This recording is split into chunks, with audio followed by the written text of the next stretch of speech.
14 फरवरी को देश भर में पंडित दीनदयाल उपाध्याय की पुण्यतिथि मनाई जाती है। इसी कड़ी में उत्तम नगर के बिंदापुर वार्ड के सेंट्रल पार्क में स्थित पंडित दीनदयाल उपाध्याय की पुण्यतिथि के खास अवसर पर खास कार्यक्रम का आयोजन किया गया।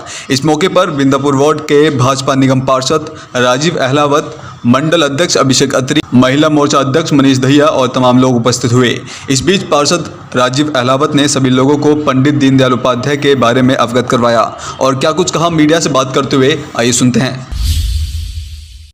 इस वक्त हम मौजूद हैं बिंदापुर वार्ड के सेंट्रल पार्क में, जहां पे आज पंडित दीनदयाल जी की पुण्यतिथि मनाई जा रही है, जहां पे तमाम बिंदापुर क्षेत्र के लोग मौजूद हैं और साथ साथ स्थानीय निगम पार्षद राजीव कुमार जी मौजूद हैं। क्या कुछ कहते हैं, इनसे खास बातचीत करते हैं। राजीव जी, दीनदयाल जी की पुण्यतिथि, क्या कुछ कहना चाहेंगे? आज हमारे पंडित दीनदयाल उपाध्याय जी की पुण्यतिथि है, मैं उनको श्रद्धा सुमन अर्पित करता हूँ।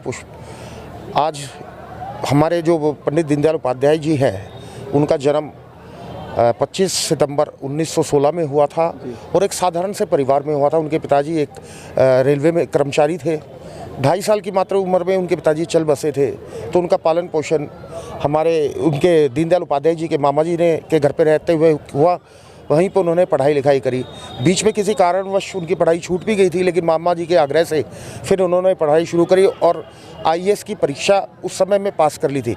लेकिन अंग्रेज़ों की सरकारी नौकरी ना करके उन्होंने हमारे RSS के अंदर 2 साल का प्रशिक्षण लिया और उसके बाद वो पूर्णकालिक प्रचारक बने। 1951 के अंदर जब भारतीय जनसंघ का स्थापना हुई, तो उस टाइम पे वो महामंत्री नियुक्त हुए और देश की सेवा करते करते उन्होंने मुगल सराय, जब वो किसी पार्टी के प्रोग्राम में गए थे, तो मुगल सराय रेलवे स्टेशन पर रेलवे के डब्बे के अंदर ही उनको मृत पाया गया।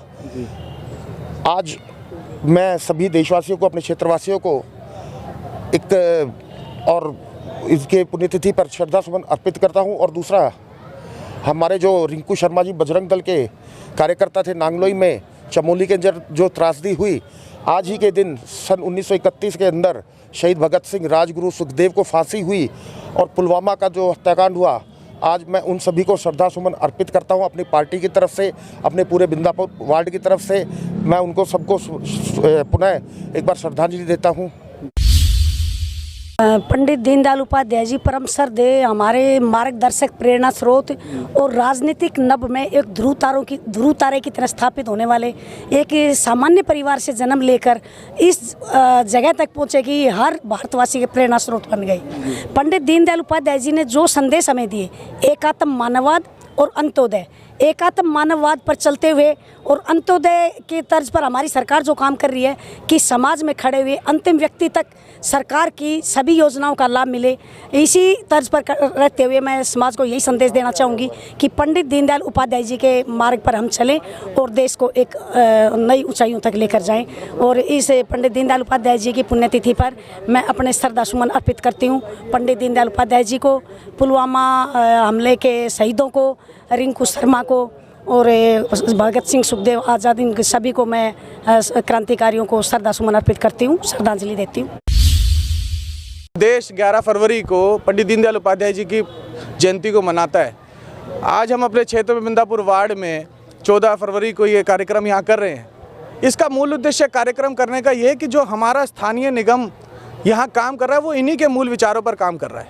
अंतिम व्यक्ति की सेवा कर पाए हम, अंतिम व्यक्ति की तकलीफ़ को हर पाए हम, उसी उद्देश्य से हमारा निगम इस बिंदापुर वार्ड में और देश में नरेंद्र मोदी जी की सरकार चल रही है। यही विचार हम आम पब्लिक तक पहुंचा पाए, इसी उद्देश्य के साथ हम यहाँ बैठे थे। सेंट्रल पार्क था, आम पब्लिक ने विचार सुने, उनका जीवन परिचय बताया गया। हर कार्यकर्ता उनके विचारों को सुनकर उनको आगे जीवन में कार्य करने की ऊर्जा मिले, शक्ति मिले, इसी उद्देश्य से आज हमने ये कार्यक्रम किया। मंगोलपुर में रिंकू शर्मा की हत्या की है, जो कि श्री राम जी के मंदिर के ऊपर चंदा मांगने के लिए गए थे। उसके लिए भाजपा पार्टी कितना साथ खड़ी है? भाजपा की प्रत्येक जो हमारी, चाहे वो युवा मोर्चा है, किसान मोर्चा है, महिला मोर्चा है, विश्व हिंदू परिषद है, बजरंग दल है, RSS है, उस परिवार के साथ कंधे से कंधा मिलाकर हम खड़े हैं और उस परिवार का हम सर झुकने देंगे और रिंकू शर्मा का न्याय दिलाकर करेंगे। उनका एक जो सबसे बड़ा उनका एक मैसेज था इस समाज का, इस देश में अंत्योदय। अंत्योदय का मतलब होता है कि पंक्ति में सबसे अंतिम खड़े व्यक्ति तक विकास पहुँचे। और जो विकास हमारे माननीय प्रधानमंत्री मोदी जी ने दिया है, यह देश का सबसे बड़ा गौरव है कि ऐसे प्रधानमंत्री मिले हैं। श्रद्धांजलि अर्पित करने के लिए हम लोग सेंट्रल पार्क में वाले इकट्ठे हुए हैं और उन्हीं के विचारधारा को हम लोग समझने के लिए अपने कार्यकर्ताओं के बीच में ये कार्यक्रम को रखा गया कि भाई हम लोग उनकी मार्गदर्शन पर हम लोग चलें और उनकी जानकारियाँ लें, उनके जीवन चरित्र को समझें।